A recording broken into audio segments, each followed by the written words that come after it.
80 शब्द प्रति minute dictation start करते हैं 5 सेकेंड बाद।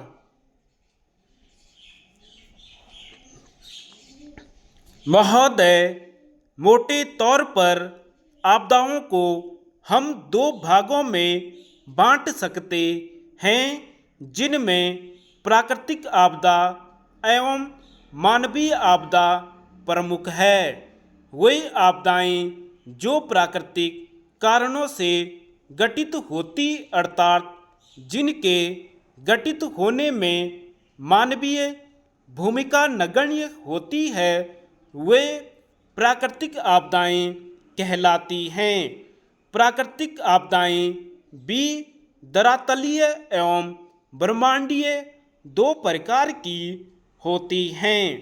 धरातलीय प्राकृतिक आपदाओं में ज्वालामुखी, भूकंप, सुनामी, भूस्खलन, बाढ़, महामारी आदि हैं, जबकि ब्रह्मांडीय प्राकृतिक आपदाओं में उल्कापिंडों का गिरना, ब्रह्मांडीय विकिरण आदि की भूमिका महत्वपूर्ण है।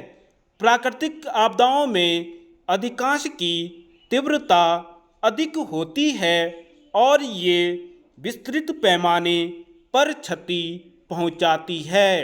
उदाहरण के लिए, विगत दिनों उत्तराखंड में आई बाढ़ और रूस के चिल्यावियन में गिरा उल्कापिंड इसके प्रत्यक्ष उदाहरण हैं।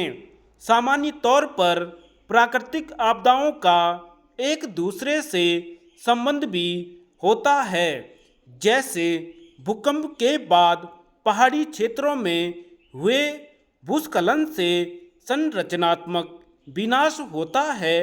साथ ही नदी मार्ग भी अवरुद्ध हो जाता है, जिससे बाढ़ की समस्या उत्पन्न होती है। वहीं बाढ़ द्वारा जमे पानी से संक्रमित बीमारियां फैलती है, जिसके कारण तटीय क्षेत्रीय में भी विनाश के बाद उत्पन्न बाढ़ में संक्रमित बीमारियों से महामारी भी फैलती है। मानवीय आपदाएं वे होती हैं जिन्हें फैलाने में मानव की भूमिका मुख्य होती है। इनमें आतंकवाद, युद्ध, प्रदूषण के द्वारा उत्पन्न विभिन्न समस्याएं, साइबर अपराध, खदानों में भूस्खलन आदि है।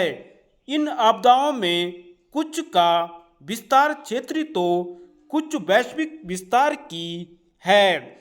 आतंकवाद, साइबर अपराध, प्रदूषण जैसी आपदाएं वैश्विक स्तर पर अपना प्रभाव रखती है।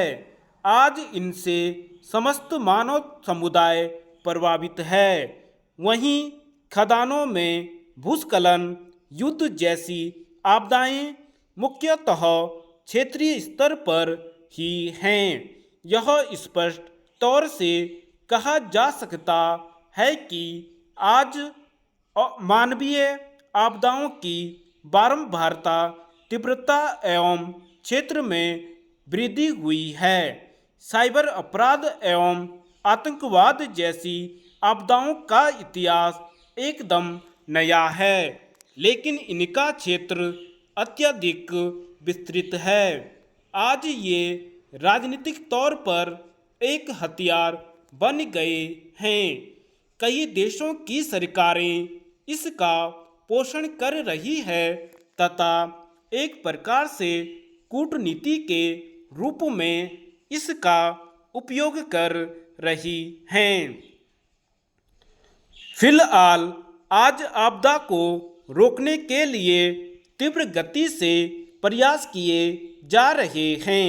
इसके लिए विभिन्न स्तरों पर उपाय किए जा रहे हैं, जिनमें तकनीकी उपायों की भूमिका सर्वप्रथम है।